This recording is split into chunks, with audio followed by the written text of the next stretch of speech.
اللهم صل على سيدنا محمد وعلى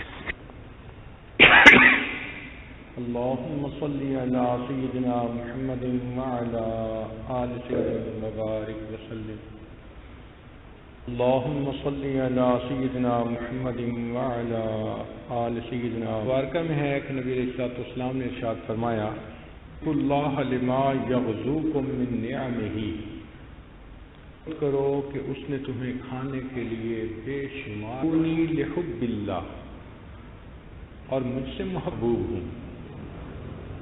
چنانچہ نبی غیر کوئی شخص مومن نہیں کہلا سکتا۔ نبی علیہ السلام نے ارشاد فرمایا لا یؤمن احدکم حتی اکون احب الیہ من والدہ وولدہ والناس اجمعین، جب تک میں اس کے والد اس کا محبوب نہ ہو جاؤں۔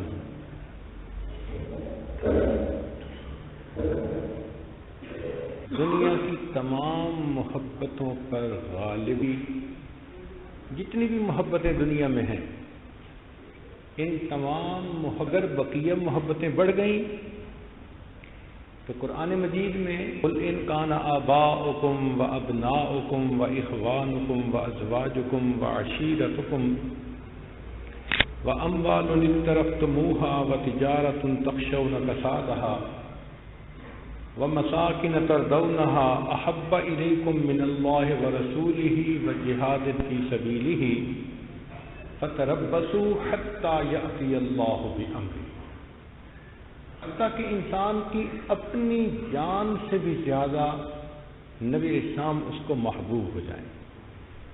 سیدنا عمر رضی اللہ تعالیٰ عنہ حاضر خدمت ہوتے ہیں، اے اللہ کے حبیب صلی اللہ علیہ وسلم، مجھے آپ دنیا کی تمام محبتوں سے زیادہ محبوب ہیں سوائے اپنی جان کے۔ نبی اسلام نے ارشاد فرمایا لن یؤمن احدکم حتی اکون احب الیہ من نفسہ، تم میں سے کوئی شخص ایمان والا نہیں ہو سکتا جب تک کہ میں اس کو اس کی جان سے بھی زیادہ پیارا نہ ہو جاؤں۔ فقال عمر عنہ نے جواب میں عرض کیا والذی انزل علیک الکتاب، قسم ہے اس ذات کی جس نے کتاب کو نازل کیا، لأنت احب الی من نفسی التی بین جنبی، کہ اب آپ مجھے میری جان سے بھی زیادہ محبوب ہو گئے ہیں۔ فقال له النبی صلی اللہ علیہ وسلم، نبی اسلام نے فرمایا الآن یا عمر، اے عمر اب ایمان کے کامل مرتبے پر پہنچے۔ تو یہ محبت مخلوق کی تمام محبتوں سے برتر اور بالا تر محبت ہے۔ چنانچہ نبی اسلام نے ارشاد فرمایا ثلاث من کن فیہ وجد حلاوۃ الایمان، تین چیزیں ایسی ہیں کہ جس بندے میں ہوں اس کو ایمان کی حلاوت نصیب ہو جائے۔ ان یکون اللہ ورسولہ احب الیہ مما سواہما، اللہ تعالیٰ اور اس کے رسول صلی اللہ علیہ وسلم باقی سب سے اس کو زیادہ محبوب ہو جائیں۔ اب ذہن میں ایک سوال پیدا ہوتا ہے کہ اگر اتنی محبت انسان کرے تو اس کا بدلہ کیا ملے گا؟ انسان واقع کو دیکھتا ہے، کوئی عمل کرے تو ریٹرن کو دیکھتا ہے، تو نبی علیہ السلام نے وہ بھی فرما دیا۔ ان انس رضی اللہ تعالی عنہ، انس رضی اللہ عنہ روایت کرتے ہیں ان رجلا اتى النبی صلی اللہ علیہ وسلم فقال متى الساعة، ایک شخص نبی علیہ السلام کی خدمت میں حاضر ہوئے اور انہوں نے پوچھا اے اللہ کے حبیب صلی اللہ علیہ وسلم قیامت کب آئے گی؟ قال ما اعددت لها، تم نے قیامت کے لیے کیا تیار کر رکھا ہے؟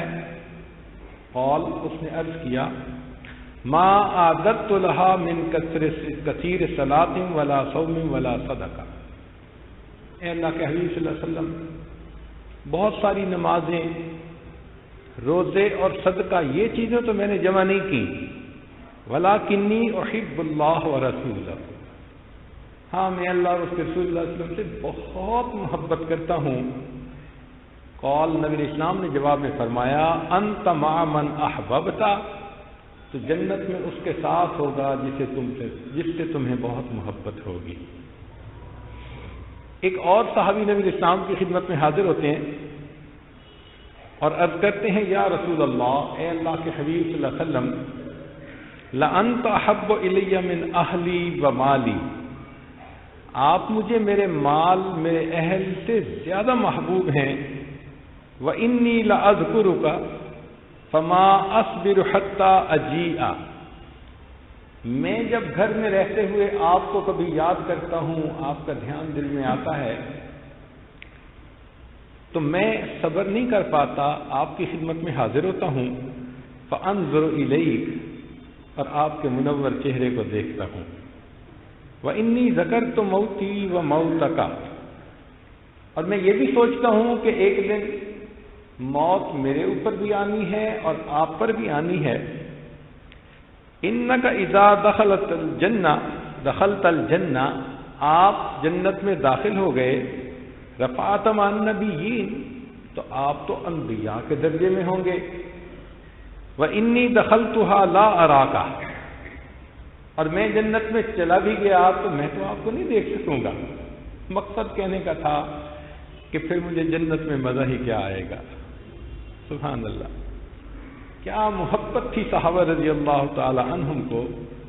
اس پر اللہ تعالیٰ نے یہ آیت نازل فرمائی، وَمَن يُطِعِ اللَّهَ وَالرَّسُولَ فَأُولَٰئِكَ مَعَ الَّذِينَ أَنْعَمَ اللَّهُ عَلَيْهِم مِّنَ النَّبِيِّينَ وَالصِّدِّيقِينَ وَالشُّهَدَاءِ وَالصَّالِحِينَ وَحَسُنَ أُولَٰئِكَ رَفِیقًا۔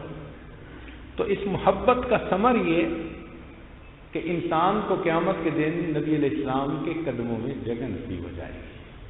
اب رہی بات کہ اس محبت کے تقاضے کیا ہیں، تو سب سے پہلا تقاضا توقیرہ و تقدیرہ علیہ الصلاۃ والسلام، کہ انسان جب محبت کرے تو ان کی عزت کرے، ان کا اکرام کرے۔ قرآن مجید میں اللہ تعالیٰ نے ارشاد فرمایا، انا ارسلناک شاہدا ومبشرا ونذیرا لتؤمنوا باللہ ورسولہ وتعزروہ وتوقروہ۔ معلوم ہوا کہ اللہ تعالیٰ چاہتے ہیں کہ ہم نبی علیہ الصلوۃ والسلام کا احترام کریں، ان کی عزت کریں، دل میں ان کی عظمت رکھیں۔ صحابی فرماتے ہیں کہ میں نبی علیہ السلام کی خدمت میں حاضر ہوا، وَأَصْحَابُهُ حَوْلَهُ كَأَنَّمَا عَلَىٰ رُؤُوسِهِمُ الطَّيْرُ، اور صحابہ کرام آپ کے گرد اس طرح بیٹھے تھے جیسے ان کے سروں کے اوپر کوئی پرندہ بیٹھا ہوا، بہت ادب کے ساتھ پرسکون ہو کر آپ کی خدمت میں حاضر ہوتے تھے۔ قال ابو ابراہیم رحمۃ اللہ علیہ فرماتے ہیں، واجب علی کل مؤمن، ہر مومن پر یہ واجب ہے، متا ذکرہ او ذکر عندہ، کہ جب وہ نبی علیہ السلام کا تذکرہ کرے یا اس کے سامنے نبی علیہ السلام کا تذکرہ کیا جائے، ان یخضع و یخشع، کہ اس کے اوپر ایک کیفیت محسوس ہو ادب اور احترام کی، ویتوکر ویسکن من حرکتہ وَيَأْخُذَ فِي هَيْبَتِهِ وَإِجْلَالِهِ۔ چنانچہ علماء نے لکھا ہے کہ جس طرح نبی علیہ الصلوۃ والسلام کی موجودگی میں آپ صلی اللہ علیہ وسلم کا اکرام اور احترام ضروری تھا، آج کے دور میں اگر کسی مجلس میں حدیث مبارکہ بیان کی جائے، اس کا درس دیا جائے، تو اس مجلس میں بھی اسی ادب کا روا رکھنا یہ ضروری ہوتا ہے۔ امام مالک رحمۃ اللہ علیہ کو لوگ ملنے آتے تو آپ باندی کو بھیج کے پوچھواتے کہ تم کس لیے آئے ہو۔ اگر وہ کہتے کہ فقہ کے مسائل پوچھنے آئے ہیں تو آپ فوراً آ کر مل لیتے۔ اگر وہ کہتے ہیں کہ حدیث پاک کی روایت لینے آئے ہیں تو آپ غسل فرماتے، صاف ستھرے کپڑے زیب تن کرتے، امامہ باندھتے، اور ایک خاص جگہ بنائی ہوئی تھی، اس کے اوپر آ کر بیٹھ کر خوشبو لگا کر نبی علیہ السلام پر کثرت سے درود شریف پڑھنے کے بعد پھر حدیث مبارکہ کو بیان کیا کرتے تھے۔ سعید بن المسیب رحمۃ اللہ علیہ کی آخری حالت ہے، اب اس حالت میں ان سے اٹھا بھی نہیں جاتا، لیٹے ہوئے تھے، کسی نے حدیث مبارکہ کے بارے میں سوال پوچھ لیا تو وہ مشقت کر کے اٹھے اور اس کا جواب دیا، اور جواب دیتے ہی نیچے گرے اور ان کی روح پرواز کر گئی۔ آخری سانس تک نبی علیہ الصلوۃ والسلام کے ساتھ اس محبت کا اور ادب کا اظہار اتنا ضروری ہے۔ کسی نے امام مالک رحمۃ اللہ علیہ سے کہا کہ آپ نبی علیہ الصلوۃ والسلام کا اتنا احترام کرتے ہیں، اس کے بدلے اللہ کی کیا رحمتیں ہیں؟ تو فرمایا کہ زندگی کی ایک رات کے علاوہ مجھے ہر رات میں نبی علیہ السلام کی زیارت نصیب ہوتی ہے۔ امام جعفر صادق رحمۃ اللہ علیہ کے سامنے جب نبی علیہ السلام کا تذکرہ آتا تو آپ کا چہرہ سرخ اور متغیر ہو جاتا۔ امام مالک رحمۃ اللہ علیہ فرمایا کرتے تھے کہ میں نے سید القراء محمد بن منقدر کو دیکھا کہ حدیث مبارکہ سناتے ہوئے وہ اس قدر روتے تھے کہ لوگوں کو ان کے اوپر ترس آنے لگ جاتا تھا۔ عامر بن عبداللہ بن زبیر کے سامنے جب نبی علیہ السلام کا تذکرہ ہوتا اتنا روتے کہ آنسو خشک ہو جاتے تھے۔ امام زہری رحمۃ اللہ علیہ بڑے نرم دل اور ملنسار تھے، لیکن جب نبی علیہ السلام کا تذکرہ ہوتا تو ان کی کیفیت ایسی ہوتی کہ جیسے وہ کسی کو پہچانتے ہی نہیں ہیں۔ ابن سیری رحمۃ اللہ علیہ ہنسمکھ طبیعت کے مالک تھے، حاضرین مجلس کو ایسی باتیں سناتے تھے، لطائف ذرائف کے، جس سے کہ وہ مسکراتے تھے، لیکن جب حدیث مبارکہ کا تذکرہ ہوتا تو اس وقت ان کی عاجزی دیکھنے کے قابل ہوتی تھی۔ تو معلوم ہوا کہ حدیث مبارکہ کی تعظیم کرنا یہ حقیقت میں نبی علیہ الصلوۃ والسلام کی تعظیم ہے۔ دوسرا تقاضا عدم التقدیم بین یدیہ وغض الصوت عندہ، نبی علیہ الصلوۃ والسلام کے سبقت نہ کرنا اور آپ کے سامنے آواز کو پست رکھنا۔ تو صحابہ رضوان کو مجلس میں حاضر ہوتے تھے تو بہت آہستہ بولتے تھے۔ آج کے دور میں جو صلوات والسلام کے لیے مواجہ شریف پہ حاضر ہو تو وہاں بھی آواز کو بلند نہ کرے، اس لیے مواجہ شریف کے سامنے یہ آیت مبارکہ آج بھی لکھی ہوئی ہے کہ تم اپنی آوازوں کو میرے حبیب صلی اللہ علیہ وسلم کی آواز سے بلند مت کرو، اور کسی بھی کام میں نبی علیہ الصلوۃ والسلام کے حکم پر اپنی خواہش کو مقدم نہ کرے۔ جہاں علم میں آئے کہ نبی علیہ الصلوۃ والسلام کا حکم مبارک یہ فوراً سر جھکا دے، یہ اس محبت کے تقاضوں میں سے ہے۔ اس لیے امام اعظم ابو حنیفہ رحمۃ اللہ علیہ نے فرمایا کہ اگر میرے قول کے مقابلے میں کسی کو کوئی ضعیف حدیث بھی کہیں سے مل جائے تو میرے قول کو چھوڑے اور میرے آقا صلی اللہ علیہ وسلم کے قول کو مقدم کرے۔ تیسرا تقاضا اعظام جمیع اسبابہ و اکرام مشاہدہ و امکنتہ من مکہ والمدینہ، وہ تمام چیزیں جن کو نبی علیہ الصلوۃ والسلام کے ساتھ نسبت ہے، آپ کے اسباب سے، آپ کی اشیاء میں سے، یا آپ کے مبارک شہر مکہ اور مدینہ، ان کے ساتھ بھی محبت کا اظہار کرنا۔ چنانچہ امام مالک رحمۃ اللہ علیہ مدینہ طیبہ میں رہتے تھے، لا یرکب بالمدینۃ دابۃ وکان یقول استحیی من اللہ ان اطأ تربۃ فیہا رسول اللہ صلی اللہ علیہ وسلم بحافر دابہ، سواری ہوتی تھی مگر پیدل چلتے تھے، مدینہ طیبہ سے باہر نکل کر پھر سوار ہوتے تھے۔ تو کسی نے پوچھا کہ آپ سواری پہ سوار کیوں نہیں ہوتے؟ تو فرمایا کہ مالک کو زیب نہیں دیتا کہ جس مقدس جگہ پر میرے آقا صلی اللہ علیہ وسلم کے قدم لگے ہوں، میں اس جگہ کو سواری کے سموں سے پامال کر دوں۔ ایک دفعہ امام مالک رحمۃ اللہ کے سامنے ایک کمان لائی گئی، تیر کمان، اور کسی نے بتایا کہ اس کمان کو نبی علیہ السلام نے مس فرمایا، ہاتھ میں پکڑا۔ قال مالک، امام مالک فرماتے ہیں ما مسست القوس بیدی الا علی طہارۃ منذ بلغنی ان النبی صلی اللہ علیہ وسلم اخذ القوس بیدہ۔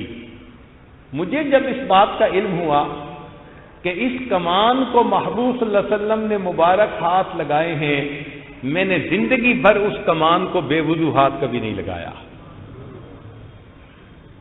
اور امام مالک رحمۃ اللہ جب مسجد نبوی کے قریب آ جاتے، یرفع حذاءہ ویمشی حافیا، مسجد کے باہر ہی جوتے اتار لیتے تھے اور ننگے پاؤں چلا کرتے تھے۔ اسی طرح اگر نبی علیہ السلام کا منہ مبارک انسان کہیں دیکھے تو محبت کا اظہار کرے۔ بعض جگہ میوزیم میں نبی علیہ السلام سے منسوب کچھ کپڑا یا ایسی چیزیں ہوتی ہیں، تو کوئی بھی چیز کہ علماء تصدیق کریں کہ اس کی نسبت نبی علیہ السلام تک پہنچتی ہے، ان اشیاء سے محبت کا اظہار کرنا یہ بھی محبت کا تقاضا ہے۔ اور بالخصوص مکہ مکرمہ اور مدینہ منورہ یہ دونوں وہ شہر ہیں کہ نبی علیہ السلام کو یہ محبوب تھے، تو ہمیں بھی وہاں سے محبت ہونی چاہیے۔ محبت کا چوتھا تقاضا حب الصحابۃ و اہل بیت۔ دستور ہے من احب شیئا احب من یحب، جب کسی سے محبت ہوتی ہے تو انسان ان سے بھی محبت کرتا ہے اور ان کو جو محبوب ہوں ان سے بھی محبت کرتا ہے۔ تو ہمیں چاہیے کہ ہم بھی صحابہ رضی اللہ عنہم سے دلی محبت رکھیں۔ نبی علیہ السلام نے فرمایا اللہ اللہ فی اصحابی لا تتخذوهم من بعد غرضا فمن احبهم فبحبی احبهم، جو صحابہ سے محبت کرے گا وہ میری محبت کی وجہ سے ان سے محبت کرے گا۔ ایک حدیث مبارکہ میں ہے آیت الایمان حب الانصار و آیت النفاق بغضهم، انصار سے محبت کرنا ایمان کی علامت ہے اور انصار سے بغض رکھنا یہ نفاق کی علامت ہے۔ انس جان روایت کرتے ہیں کہ نبی اسلام نے ارشاد فرمایا مثل اصحابی کمثل الملح فی الطعام، میرے صحابی کی مثال کھانے میں نمک کی مانند ہے،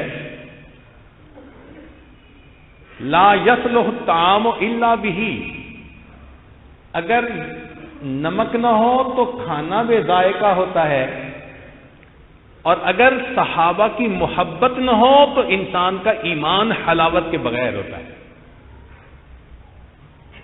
ایک حدیث مبارکہ میں نبی اسلام نے فرمایا من حفظنی فی اصحابی کنت لہ حافظا یوم القیامہ، جو میرے صحابہ کے عزت و ناموس کی حفاظت کرے گا، میں قیامت کے دن اس بندے کی عزت کی حفاظت کروں گا۔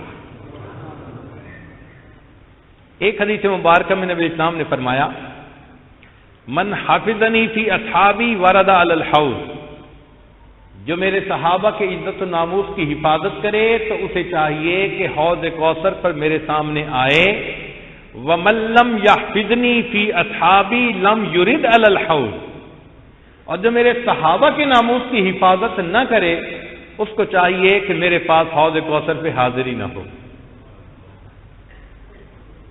حسن رضی اللہ تعالیٰ نے فرمایا کرتے تھے کہ نبی علیہ السلام نے ارشاد فرمایا لکل شیء اساس، ہر چیز کی ایک بنیاد ہوتی ہے، واساس الاسلام حب اصحاب رسول اللہ و اہل بیتہ، اور صحابہ کی محبت اور اہل بیت کی محبت یہ ایمان کی بنیاد ہے۔ حضرت علی عنہ فرماتے ہیں کہ نبی علیہ الصلوۃ والسلام نے ایک مرتبہ سیدنا حسن اور حسین رضی اللہ عنہم کے ہاتھ کو پکڑا، فقال اور فرمایا من احبنی و احب ہذین، جس نے مجھ سے محبت کی اور ان دونوں سے محبت کی، و اباہما اور ان کے والد سے محبت کی، و امہما اور ان کی والدہ سے محبت کی، کان معی فی درجتی یوم القیامہ، وہ جنت میں میرے درجے میں میرے ساتھ ہوگا۔ تو صحابہ سے محبت کرنا، اہل بیت سے محبت کرنا، یہ جنت کی بشارت ہے۔ عبداللہ بن مبارک رحمۃ اللہ علیہ فرماتے ہیں خصلتان من کانتا فیہ نجا، دو خوبیاں ایسی ہیں جس بندے کے اندر ہوں وہ نجات پا جاتا ہے، الصدق وحب اصحاب محمد صلی اللہ علیہ وسلم، ایک سچ بولنا اور دوسرا نبی علیہ السلام کے صحابہ سے محبت کرنا۔ چنانچہ ایوب سختیانی رحمۃ اللہ علیہ فرماتے تھے من احب ابا بکر فقد اقام الدین، جس نے ابو بکر لانوں سے محبت کی اس نے دین کو قائم کر دیا۔ ومن احب عمر فقد اوضح السبیل، جس نے عمر لانوں سے محبت کی اس پر راستہ واضح ہو گیا۔ ومن احب عثمان فقد استضاء بنور اللہ، جس نے عثمان لانوں سے محبت کی اس نے اللہ کے نور سے روشنی کو پا لیا۔ ومن احب علی فقد اخذ بالعروۃ الوثقی، اور جس نے علی لانوں سے محبت کی اس نے مضبوط رسی کو تھام لیا۔ ومن احسن الثناء علی اصحاب محمد، اور جو نبی علیہ السلام کے صحابہ کی تعریف کرے فقد بری من النفاق، اللہ اس بندے کو نفاق سے بری فرما دیتا ہے۔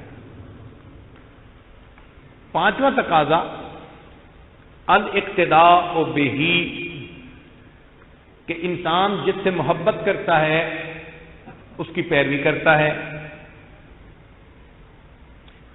عبداللہ بن مبارک رحمۃ اللہ علیہ فرمایا تھے تعصی الالہ وانت تدعم حبہ ھذا لعمری فی القیاس بدیع لو کان حبک صادقا لاطعتہ ان المحب لما یحب مطیع، کہ اگر تو اپنی بات محبت میں سچا ہوتا تو نبی علیہ الصلوۃ والسلام کی اتباع کرتا، اس لیے کہ محب جس سے محبت کرتا ہے اس کی اتباع کیا کرتا ہے۔ صحابہ کرام نبی علیہ الصلوۃ والسلام کی اتباع میں کامل درجہ رکھا کرتے تھے۔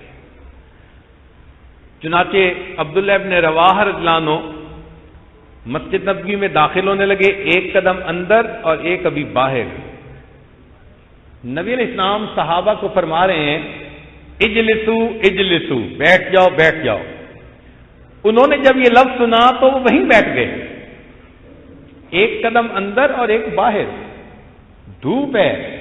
کسی نے پوچھا عبداللہ ابن رواحہ دروازے پر اس طرح بیٹھ گئے؟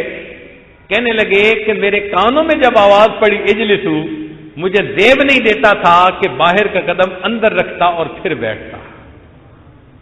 اس طرح وہ نبی علیہ الصلوۃ والسلام کے ایک ایک ارشاد پر عمل کیا کرتے تھے۔ چنانچہ ابو طلحہ رضی اللہ عنہ نے ایک مرتبہ شور سنا تو انس رضی اللہ عنہ سے فرمایا کہ باہر دیکھو کیا ہوا۔ انہوں نے آ کر کہا الا ان الخمر قد حرمت، شراب حرام ہو گئی۔ تو بیٹے سے فرمایا اخرج فاحرقھا، یہ مٹکوں کو اٹھاؤ اور ان تمام مٹکوں کو توڑ ڈالو۔ تو ایک بندہ جو ایمان نہیں لایا تھا اس نے کہا کہ بھئی تم تو عادی ہو، چھوڑو گے بیمار ہو جاؤ گے۔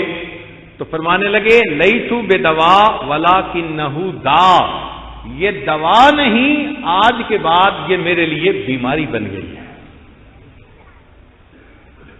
ابن عمر رضی اللہ عنہ کی اتباع سنت کا رنگ عجیب تھا۔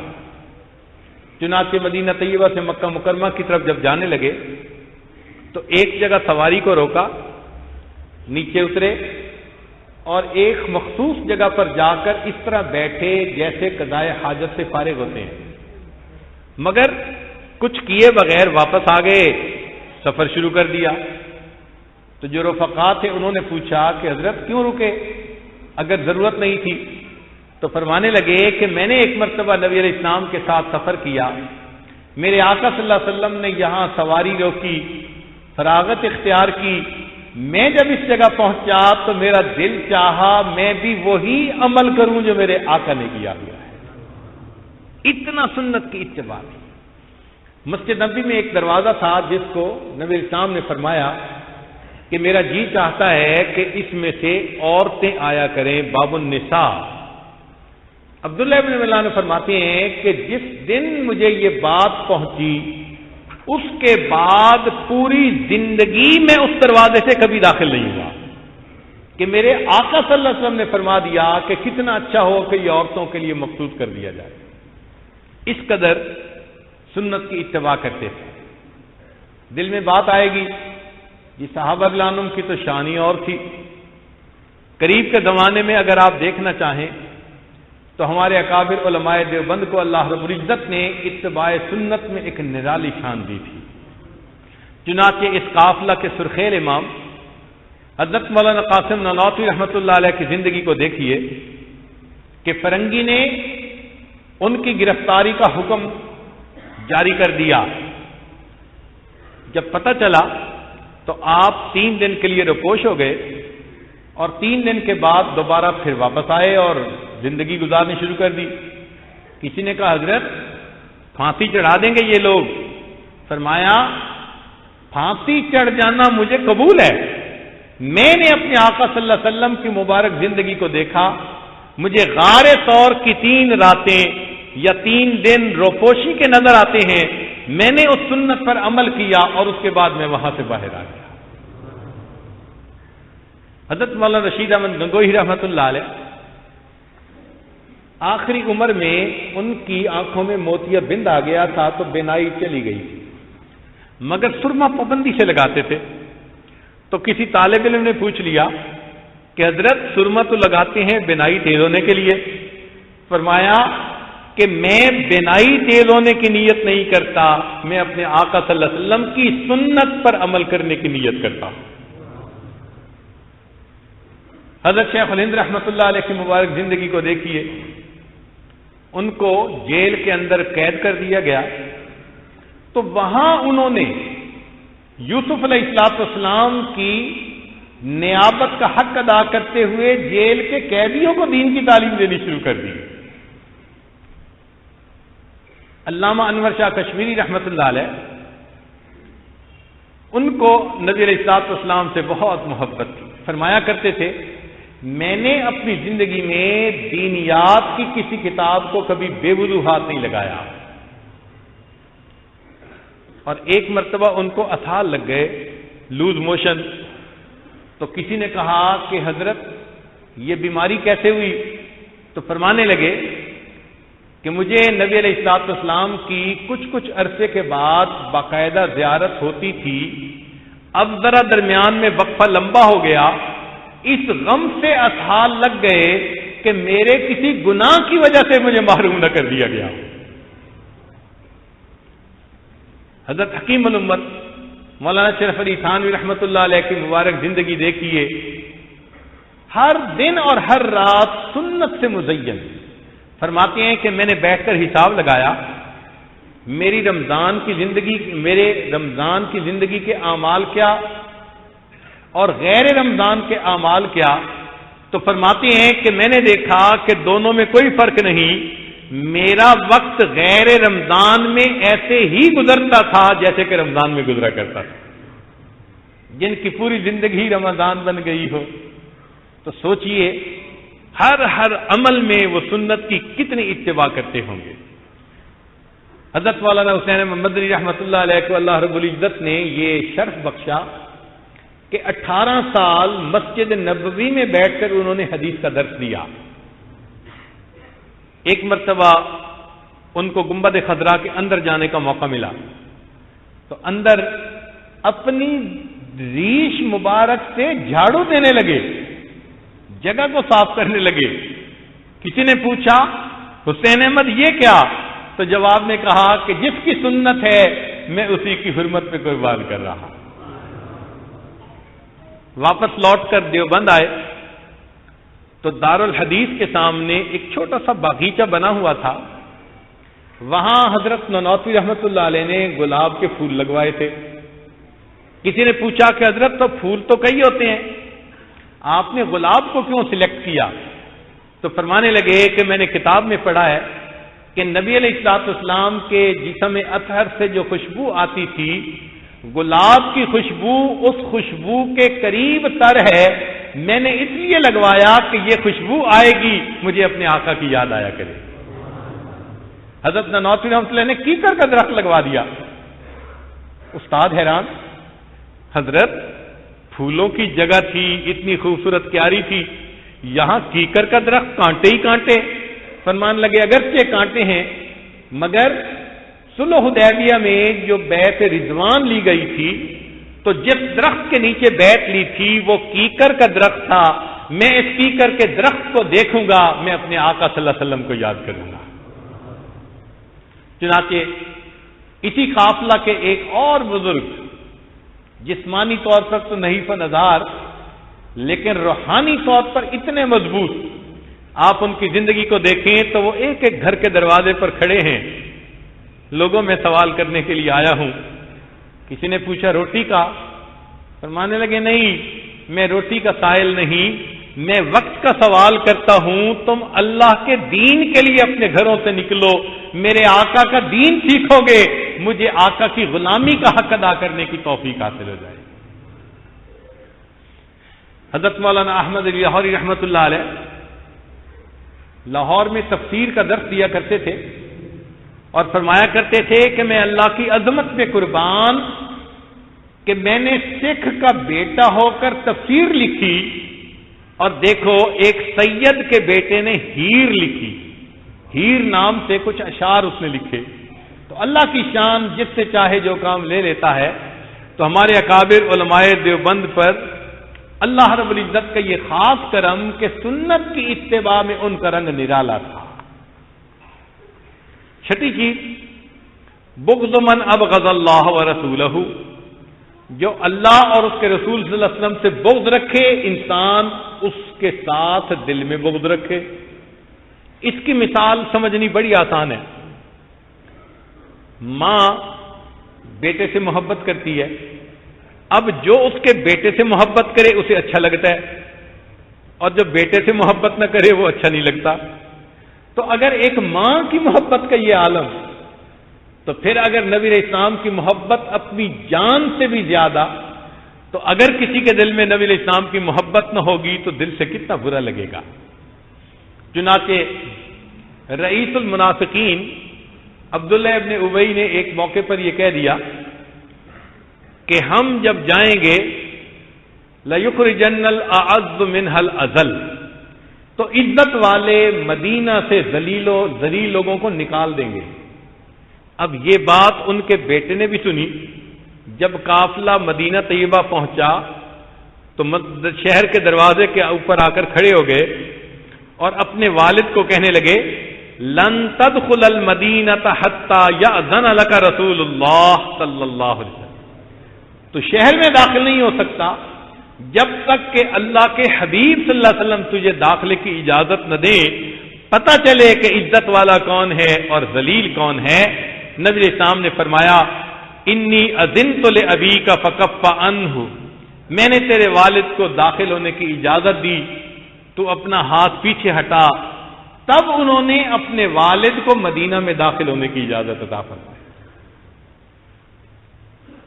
ام حبیبہ رضی اللہ تعالیٰ عنہ نبی علیہ الصلوۃ والسلام کی زوجہ مطہرہ، والد ملنے کے لیے آئے ابو سفیان. چارپائی بچھی تھی، بستر لگا تھا. وہ چارپائی پر بیٹھنے لگے تو انہوں نے جلدی سے بستر لمیٹ دیا. تو ابو سفیان کہنے لگے کہ بیٹی باپ کے آنے پہ بستر بچھاتے ہیں، بستر سمیٹتے تو نہیں ہے. تو جواب میں کہا کہ ابا جان آپ کی بات اپنی جگہ صحیح، مگر میرا دل نہیں چاہتا تھا کہ آپ مشرک ہیں اس بستر پر بیٹھیں جس بستر پر میرے آقا صلی اللہ علیہ وسلم بیٹھتے ہیں۔ تو جس کو محبت ہو اس سے محبت رکھنا، اور جس بندے کو بغض ہو پھر اس کے ساتھ بغض کا دل میں رکھنا۔ ساتویں علامت کثرت ذکر اللہ، جب محبت ہو تو پھر تذکرہ بھی زیادہ ہوتا ہے۔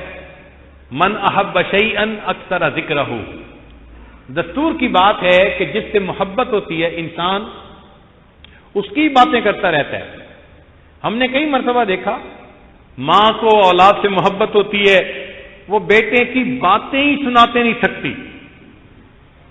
جو بیوی خاوند سے محبت کرتی ہے اس کی باتیں کرتے نہیں اس کی زبان تھکتی۔ اسی طرح مومن کو چاہیے جہاں موقع ملے نبی علیہ الصلوۃ والسلام کا ذکر مبارک کر دے۔ جہاں جاتے ہیں ہم تیرا فسانہ چھیڑ دیتے ہیں۔ یہ محبت کی علامت ہے اور محبت کا تقاضا ہے۔ چنانچہ صدیق اکبر رضی اللہ عنہ ایک مرتبہ خطبہ دینے کے لیے بیٹھے اپنے دور خلافت میں، کہا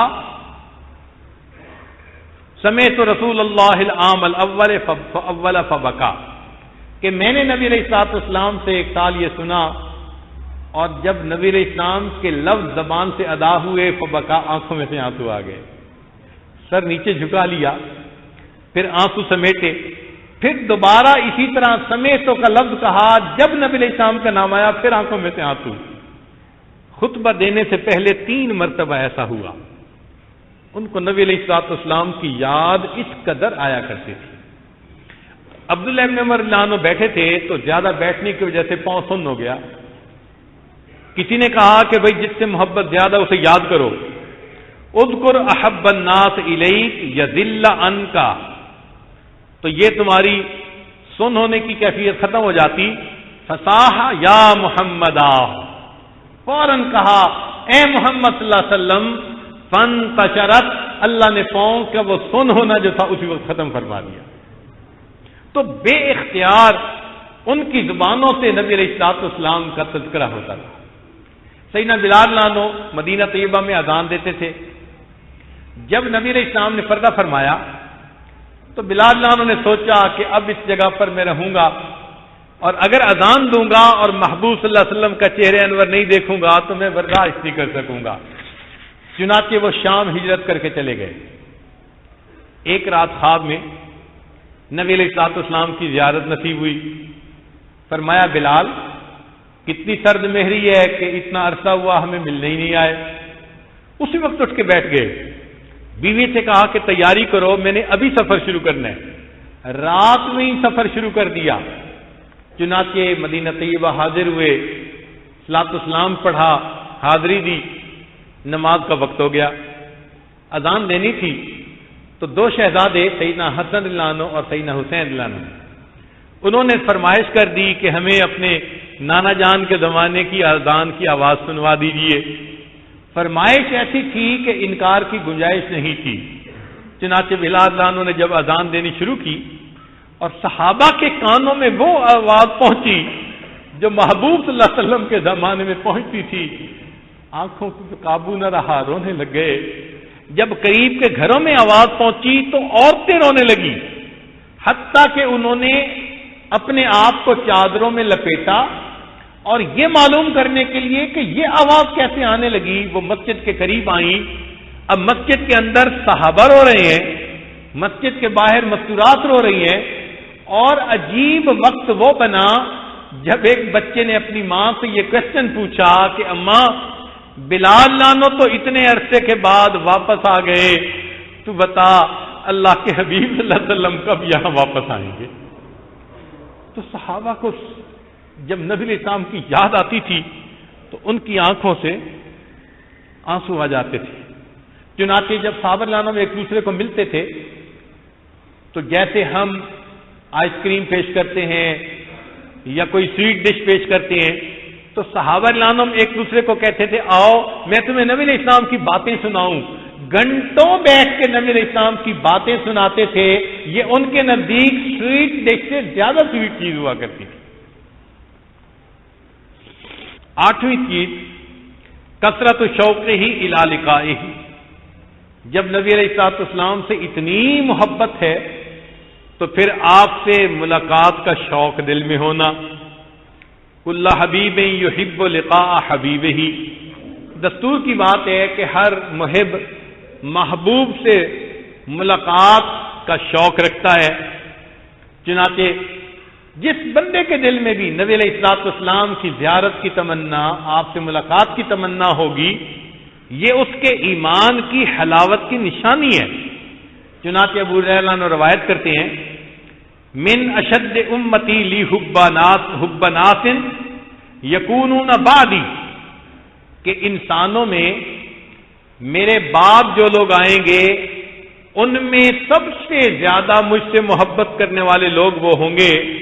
یود احدہم لو رآنی بأہلہ ومالہ، کہ ان میں سے بعض یہ تمنا کریں گے کہ اگر ہم اپنے مال اور اپنی اولاد کو دے کر نبی علیہ السلام کا دیدار حاصل کر سکتے تو ہم یہ عمل بھی کر گزرتے.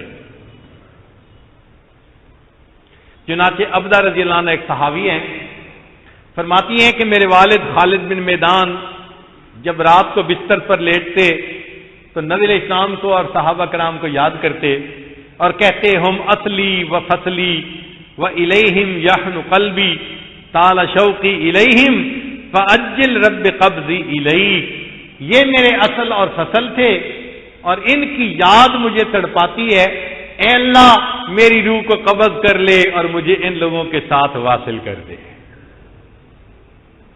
سیدنا عمر رضی اللہ عنہ اپنے دور خلافت میں شہر کا چکر لگا رہے ہیں، گشت فرما رہے ہیں. ایک گھر میں سے کسی بوڑھی عورت کی آواز آئی. ذرا غور سے سنا تو وہ بوڑھی عورت نبی علیہ السلام کی محبت میں اپنے لکھے ہوئے اشعار پڑھ رہی تھی. تو عمر رضی اللہ عنہ نے دروازہ کھٹکھٹایا. بوڑھی عورت نے پوچھا، من انتا؟ جواب دیا کہ امیر المومنین عمر بن الخطاب.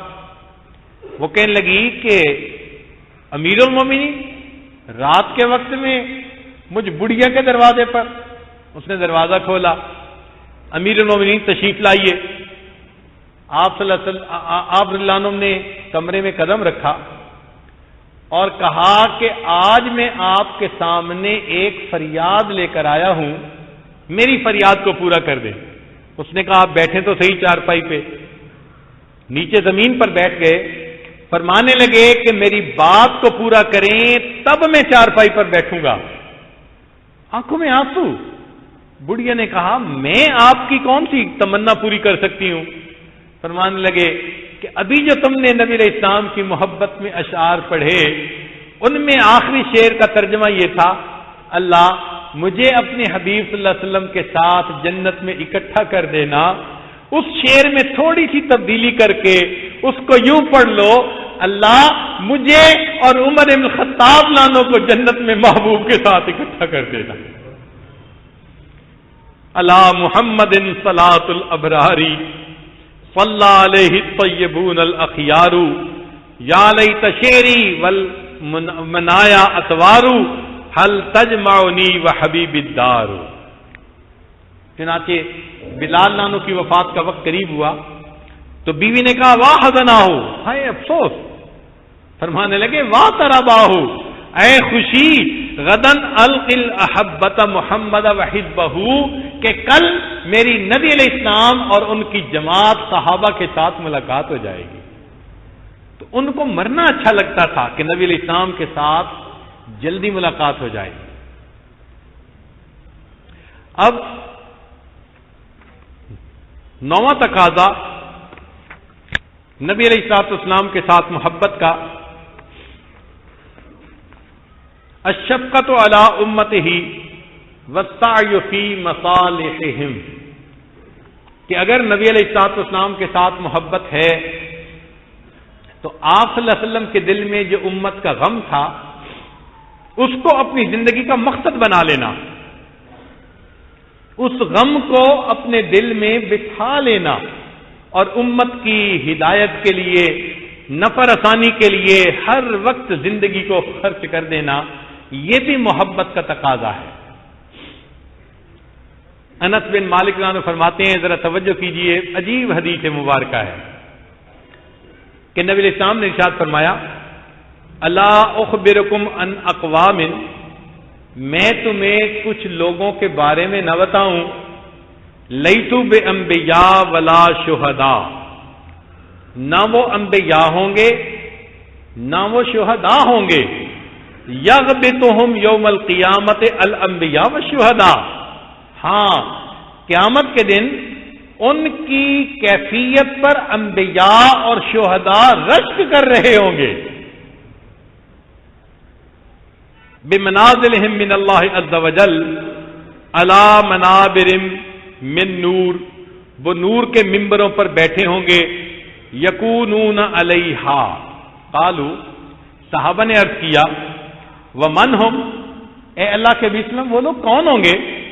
قال، نبی علیہ السلام نے جواب میں فرمایا الذین یحببون عباد اللہ الی اللہ ویحببون اللہ الی عبادہ، کہ وہ لوگ جو اللہ کو بندوں کا محبوب بناتے ہیں اور بندوں کو اللہ کا محبوب بناتے ہیں۔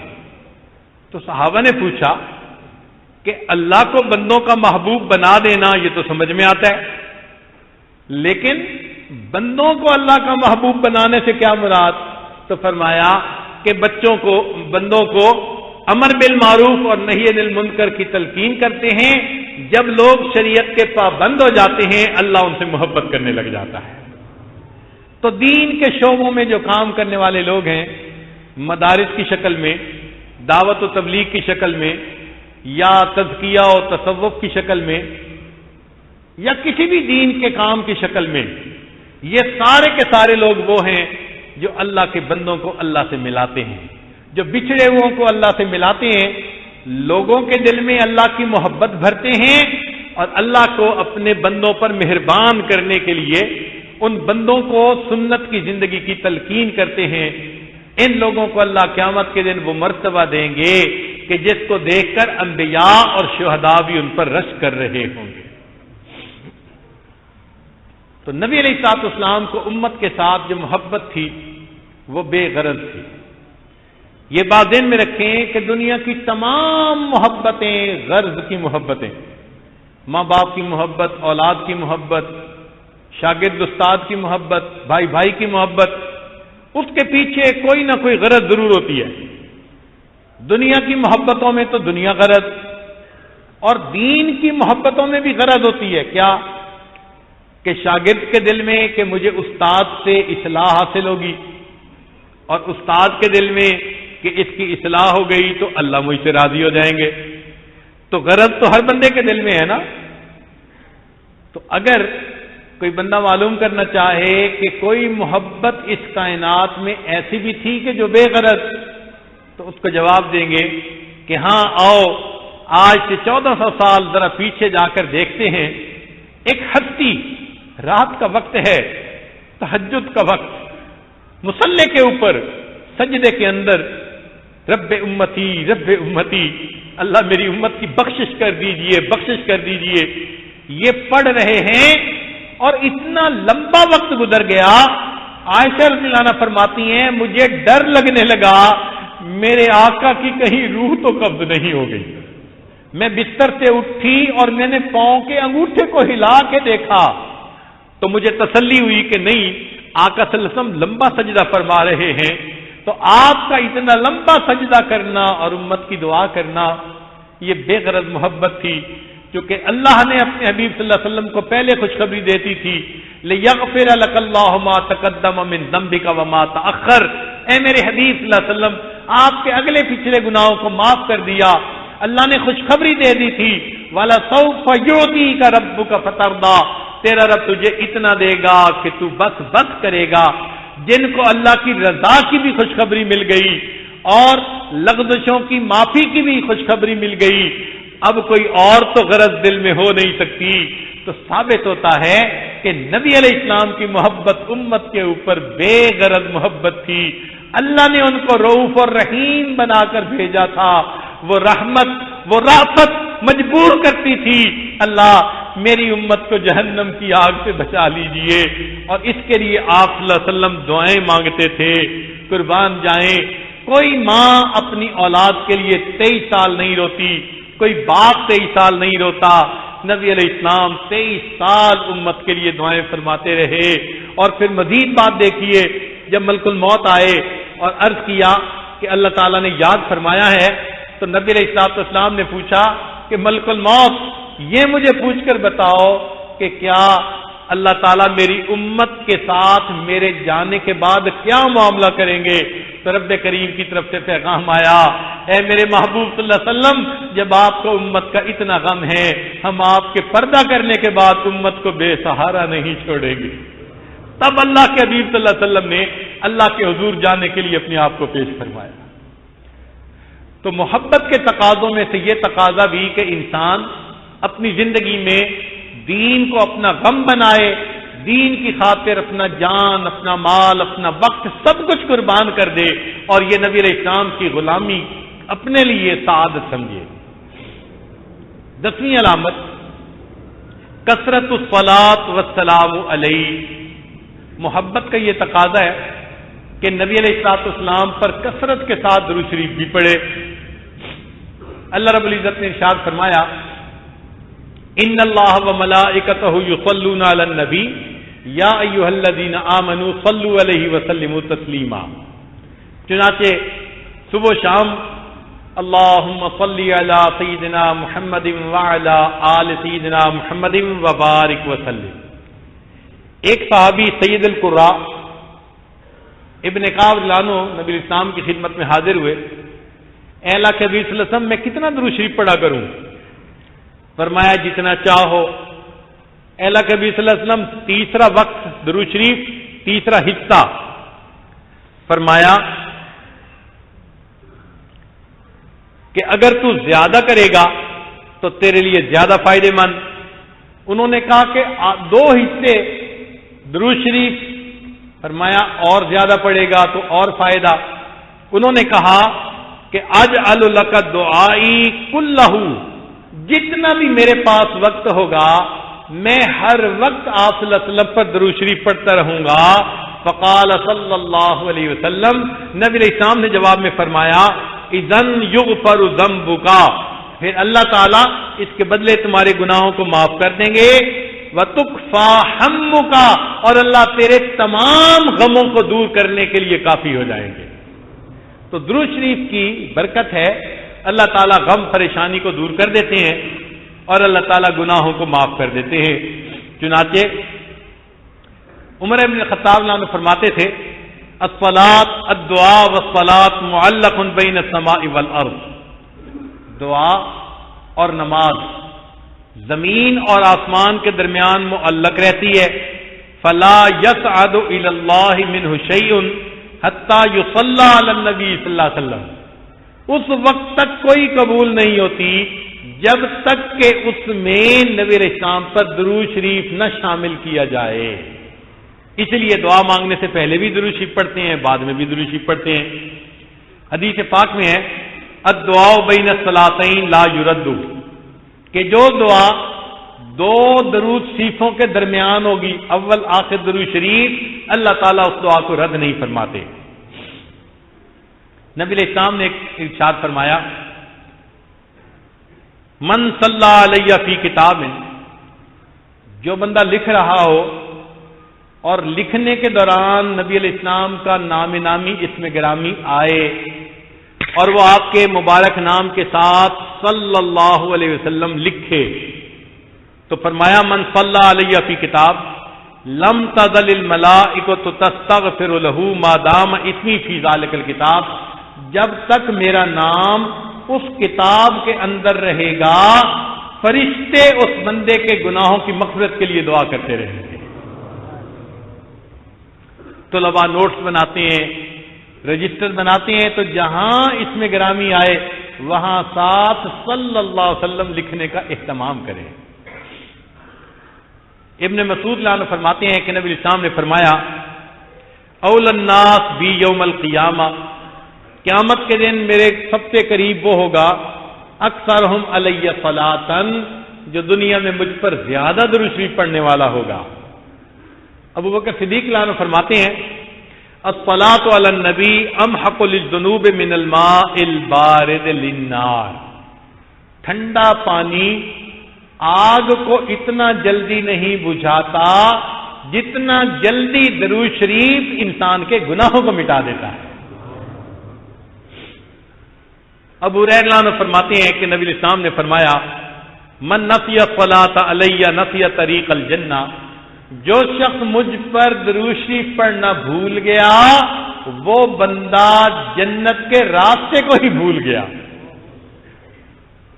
حضرت علی عنہ فرماتے تھے واللہ لولا ما ذکر اللہ ورسولہ فی فضل التسبیح والتکبیر والتحلیل والتحمید. اللہ کی قسم اگر اللہ اور اس کے رسول صلی اللہ علیہ وسلم نے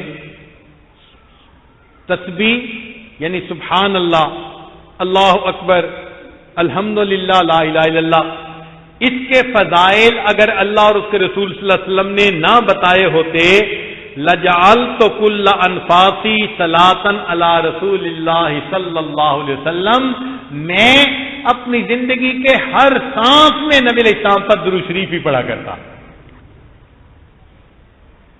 سیدنا صدیق اکبر عنہ نبی علیہ السلام کے قریب حاضر ہیں. ایک نوجوان آ گیا، نبی علیہ السلام نے جگہ بنائی اور اس نوجوان کو اپنے اور ابوبکر صدیق عنہ کے درمیان بٹھایا اور فرمایا کہ ابوبکر اس بات پر تمہیں حیرانی ہو رہی ہوگی. عرض کیا اللہ کے حبیب صلی اللہ علیہ وسلم حیرانی ہو رہی ہے. فرمایا ان ھذا الفتى یصلی علی صلاۃ، یہ نوجوان میرے اوپر ایک ایسا درود شریف پڑھتا ہے ما یصلیھا علی احد من امتی، میری امت میں ایسا درود شریف کوئی دوسرا نہیں پڑھتا. اس کی وجہ سے میں نے اس کو اپنے قریب بٹھایا. اور وہ کیا درود شریف پڑھا کرتے تھے؟ اللہم صلی علی محمد عدد من صلی علیہ وصلی علی محمد عدد من لم یصلی علیہ وصلی علی محمد کما امرت بالصلاۃ علیہ وصلی علی محمد کما تحب ان یصلی علیہ وصلی علی محمد کما ینبغی ان یصلی علیہ. ایک حدیث پاک میں ہے ثلاثۃ یوم القیامت تحت عرش اللہ، 3 بندے قیامت کے دن عرش کے سائے میں ہوں گے.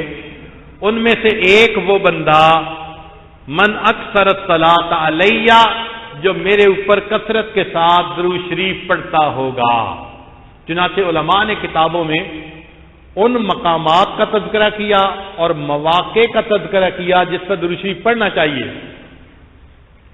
ایک دخول المسجد والخروج من، مسجد میں داخل ہوتے وقت اور مسجد سے خارج ہوتے وقت، والتشہد اور التحیات میں جیسا سب پڑھتے ہیں، ورؤیت المساجد، مسجد نظر آئے تو درود شریف پڑھنا، دخول الاسواق، بازار میں داخل ہوتے ہوئے گزرتے ہوئے درود شریف پڑھنا، دخول البیت والخروج من، گھر میں داخل ہوتے وقت اور گھر سے نکلتے وقت درود شریف پڑھنا، نسیان الحاجہ، کوئی چیز رکھ کے بھول جائے یا بات بھول جائے اس حالت میں درود شریف پڑھنا، وقت الفقر، تنگ دستی کے عالم میں درود شریف پڑھنا، فی البدایت فی العلم، فی البدایت فی الخطب، علم پڑھتے ہوئے مجلس علم کے وقت درود شریف پڑھنا، خطبہ دیتے ہوئے درود شریف پڑھنا،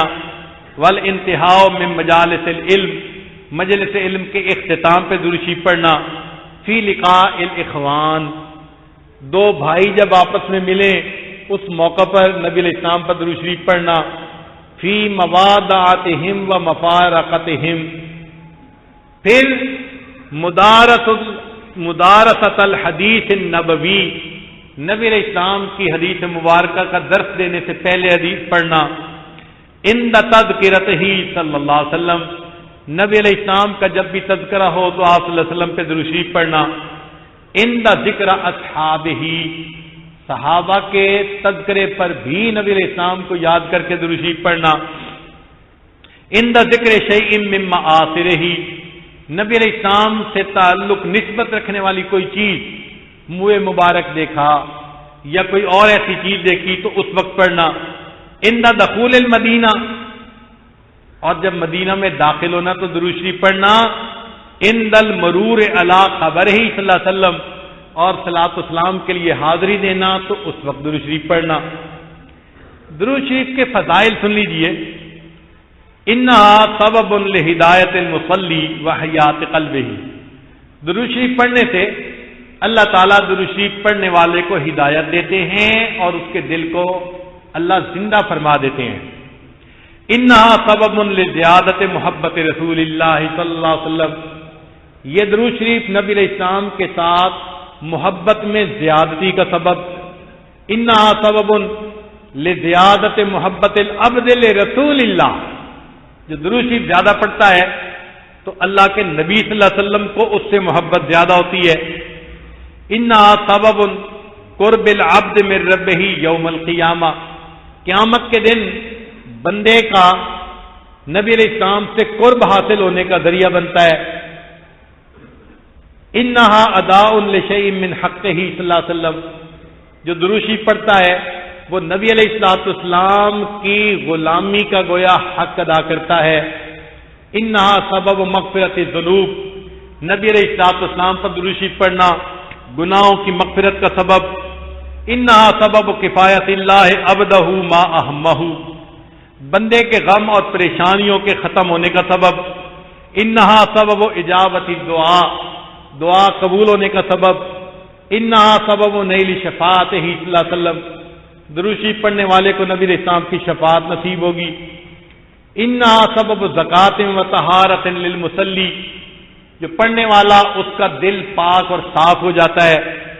انہا تطیب للمجالس، مجلسیں پاکیزہ ہو جاتی ہیں۔ اور درود شریف پڑھنے والا اللہ کے نزدیک بخیل نہیں ہوتا۔ انہا سبب فی ان لا تکون المجالس حسرۃ و ندامۃ علی اصحابہا یوم القیامہ، جس مجلس میں درود شریف پڑھ لیں تو قیامت کے دن وہ مجلس حسرت اور ندامت کا سبب نہیں بنے گی۔ اور جو نبی علیہ السلام پر درود شریف پڑھے گا اللہ تعالیٰ اس کے اوپر 10 جو ہے وہ رحمتیں نازل فرمائیں گے۔ انہا سبب للبرکۃ فی ذات المصلی و عملہ و عمرہ و مصالحہ، بندے کے عمر میں اعمال میں درود شریف کے پڑھنے سے برکت ہو جاتی ہے۔ انہا سبب لتثبیت قدم العبد علی الصراط والجواد علیہ، درود شریف کو کثرت سے پڑھنے والا قیامت کے دن پل صراط کو بڑے آرام آسانی کے ساتھ پار کر سکے گا۔ سوچئے اس عمل کے اندر کتنی فضیلت ہے۔ اور ایک اور آخری last but not the least, وہ کیا ہے؟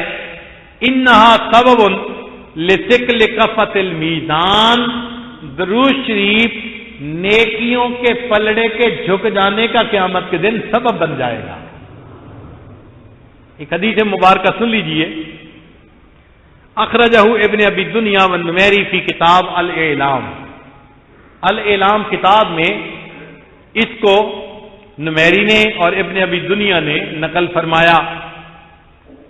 عبداللہ رضی اللہ عنہ صحابی ہیں جو روایت کرتے ہیں، فرماتے ہیں ان لآدم علیہ السلام من اللہ عز وجل موقفا فی فص من العرش، قیامت کے دن اللہ تعالیٰ آدم علیہ السلام کو عرش کے سامنے ایسا مقام عطا فرمائیں گے، علیہ ثوبان اخضران، انہوں نے 2 سبز کپڑے پہنے ہوئے ہوں گے، کأنہ نخلۃ سحوق، لمبی کھجور کا درخت ہوتا ہے اس طرح اللہ ان کو لمبا قد عطا کریں گے۔ ينظر الى من ينطلق به من ولده الى الجنہ ومن ينطلق به الى النار، تو آدم علیہ السلام دیکھ رہے ہوں گے کہ یہ جو میزان ہو رہا ہے تو کون سا بندہ جنت کی طرف لے جایا جا رہا ہے اور کون سا بندہ جہنم کی طرف لے جایا جا رہا ہے۔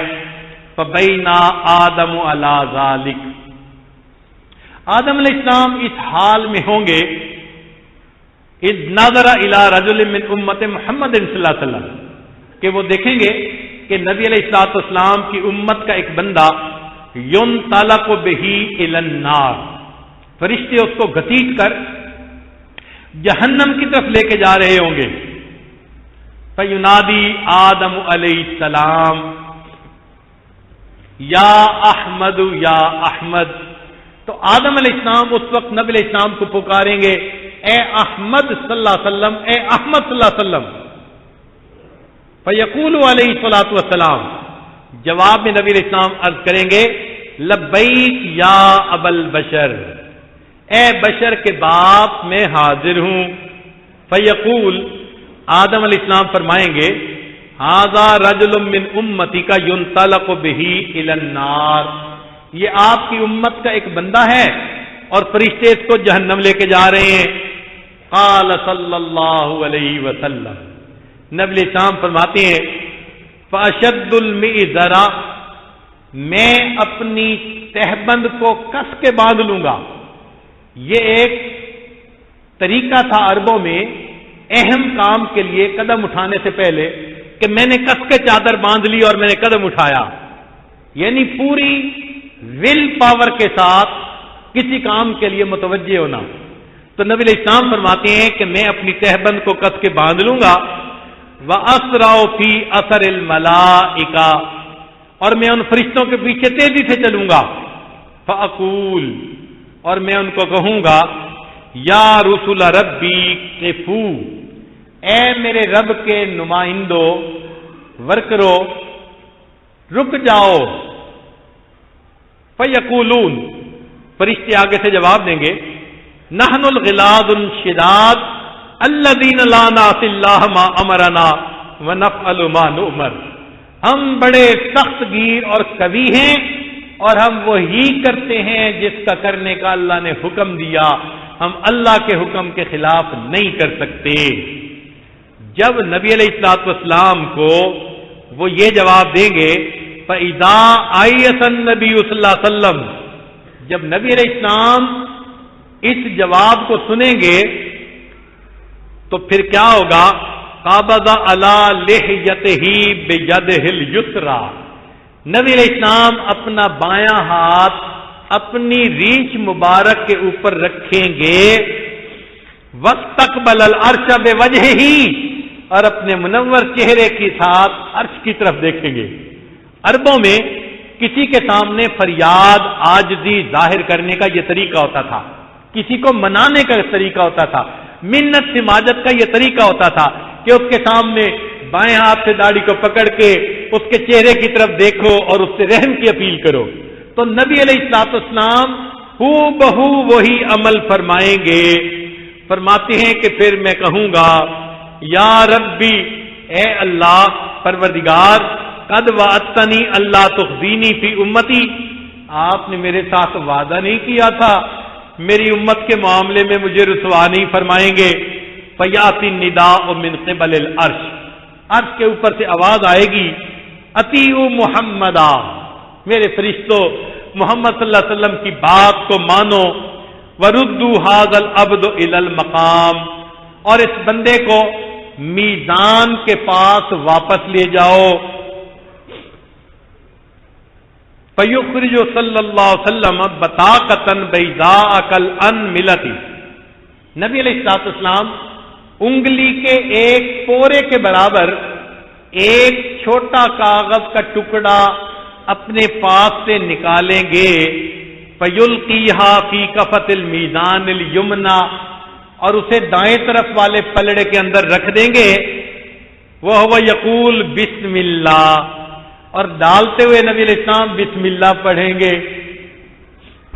فترجح الحسنات علی السیئات، وہ چھوٹا سا کاغذ کا ٹکڑا اتنا بھاری ہوگا کہ اب نیکیوں کا پلڑا اس کے گناہوں کے پلڑے کی نسبت بھاری ہو جائے گا. فینادی المنادی، چنانچہ ندا دینے والا ندا دے گا سوئدہ وسوئد جدہ، یہ بندہ سعید بن گیا، اس کے جد سعید بن گئے.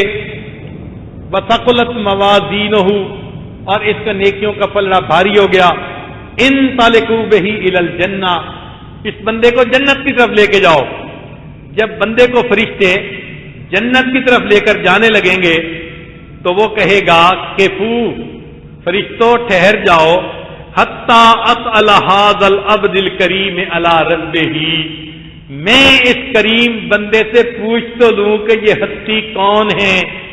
فیقول، وہ بندہ کہے گا بے ابی انت و امی ما احسن وجہک، آپ پہ میرے ماں باپ قربان، آپ کا چہرہ کتنا خوبصورت ہے، وَأَحْسَنَ خَلْقُكَ، اور آپ کے اخلاق، آپ کی پرسنالٹی کس قدر اچھی ہے، من انت، آپ کون ہیں، فَقَدْ أَقِلْتَنِي إِسْرَتِي، آپ نے میرے گناہوں کو کم کر دیا، وَرَحِمْتَ أَبْرَتِي، میری لغزشوں کو ہلکا کر دیا۔ فَيَقُولُ علیہ الصلوۃ والسلام، جواب میں نبی علیہ الصلوۃ والسلام فرمائیں گے انا نبیک محمد، میں تمہارا نبی محمد صلی اللہ علیہ وسلم ہوں، وَهَٰذِهِ صَلَاتُكَ الَّتِي كُنتَ تُصَلِّي عَلَيَّ، یہ وہ درود شریف ہے جو تو زندگی میں میرے اوپر پڑھا کرتا تھا، وَفَّيْتُكَهَا أَحْوَجَ مَا تَكُونَ إِلَيْهِ، تجھے اب ضرورت تھی، اللہ نے درود شریف کا تجھے اجر دیا اور اس کی برکت سے اللہ نے تمہیں جنت عطا فرما دی۔ اللہ رب العزت ہمیں نبی علیہ الصلوۃ والسلام کے ساتھ سچی محبت دلوں میں پیدا کرنے کی اور تمام تقاضوں کو پورا کرنے کی توفیق عطا فرمائے۔ سلام اس پر کہ جس نے بے کسوں کی دستگیری کی، سلام اس پر کہ جس نے بادشاہی میں فقیری کی، سلام اس پر کہ جس کے گھر میں چاندی تھی نہ سونا تھا، سلام اس پر کہ ٹوٹا بوریا جس کا بچھونا تھا، سلام اس پر جو سچائی کی خاطر دکھ اٹھاتا تھا، سلام اس پر جو بھوکا رہ کے اوروں کو کھلاتا تھا، سلام اس پر کہ جس نے خون کے پیاسوں کو قبائیں دی، سلام اس پر کہ جس نے گالیاں سن کر دعائیں دی، سلام اس پر کہ جس نے فضل کے موتی بکھیرے ہیں، سلام اس پر بروں کو جس نے فرمایا کہ میرے ہیں۔ وآخر دعوانا ان الحمد للہ رب العالمین۔ تو آپ تو بتائے ہونے کی نیت سے تشریف، دل میں یہ نیت کر لیں کہ ہم اپنی زندگی کے پچھلے گناہوں سے سچی پکی توبہ کر رہے ہیں، آئندہ نیکوکاری پرہیزگاری کی زندگی گزارنے کا دل میں ارادہ کر رہے ہیں۔ یہ کلمات سچے دل کے ساتھ پیچھے پیچھے پڑھیے۔ بسم اللہ الرحمن الرحیم، لا الہ الا اللہ محمد الرسول اللہ، آمنت باللہ وملائکتہ وکتبہ ورسلہ والیوم الآخر والقدر خیرہ وشرہ من اللہ تعالی والبعث بعد الموت، آمنت باللہ کما ہوا باسمائہ وصفاتہ وقبلت جمیع احکامہ اقرار باللسان وتصدیق بالقلب، اشہد ان لا الہ الا اللہ واشہد ان محمدا عبدہ ورسولہ، استغفر اللہ ربی من کل ذنب واتوب الیہ برحمتک یا ارحم الراحمین۔ بعد وظائف 100 مرتبہ درود شریف نبی علیہ السلام پر صبح اور شام پڑھنا، 100 مرتبہ چلتے پھرتے دل میں ہر وقت اللہ کا دھیان رکھنا، صبح و شام 10-20 منٹ آدھا گھنٹہ ذکر قلبی یعنی مراقبہ کرنا، ان اعمال کے کرنے سے اللہ تعالیٰ کی محبت دل میں آتی ہے۔ دیر کے لیے اپنے دلوں کی طرف متوجہ ہو جائیں، ظاہر کی آنکھیں بند کر لیں اور من کی آنکھوں کو کھول لیں۔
کر لیجیے.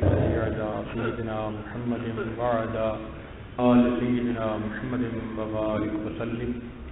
اے مالک، ہم آپ کے عاجز مسکین بندے ہیں، ہمارے گناہوں کو معاف فرما، خطاؤں سے درگزر فرما، عیبوں کی پردہ پوشی فرما. اللہ ہماری نگاہوں کو پاک فرما، دلوں کو صاف فرما، سینوں کو اپنی محبت سے لبریز فرما. اے اللہ اپنے پیارے حبیب صلی اللہ علیہ وسلم کی سچی محبت دلوں کے اندر بھرپور عطا فرما. اے اللہ آپ صلی اللہ علیہ وسلم کی ایک ایک سنت پر محبت کے ساتھ عمل کی توفیق عطا فرما. میرے مولا، جسم کے ہر ہر عضو کو محبوب صلی اللہ علیہ وسلم کی سنت سے مزین کرنے کی توفیق عطا فرما. اللہ جب ملک الموت آئے، اعضاء کو ٹٹولے تو سنت نبوی سے مزین ملے، دل و دماغ کو ٹٹولے تو عشق نبوی سے بھرپور نظر آئے. میرے مولا، ہم گناہگار ہیں، خطاکار ہیں، آپ سے آپ کی رحمت کے طلبگار ہیں. اللہ اپنی بھی محبت عطا فرما دیجئے، اپنی محبت، اپنے پیارے حبیب صلی اللہ علیہ وسلم کی محبت بھی عطا فرمائیے. اللہ ہم دنیا میں ایسے وقت میں پیدا ہوئے کہ آپ کے پیارے حبیب صلی اللہ علیہ وسلم پردہ فرما چکے، ہم ان کا دیدار دنیا میں نہیں کر سکے. جب قرآن پاک پڑھتے ہیں کہ آپ کچھ لوگوں کو قیامت کے دن اندھا کھڑا کریں گے، میرے مولا بڑا ڈر لگتا ہے. اگر آپ نے اندھا کھڑا کر دیا تو وہاں بھی دیدار نہ کر سکیں گے. اللہ دوہری محرومی سے بچا دینا، دنیا میں نہیں دیکھ سکے، آخرت میں دیدار عطا فرما دینا.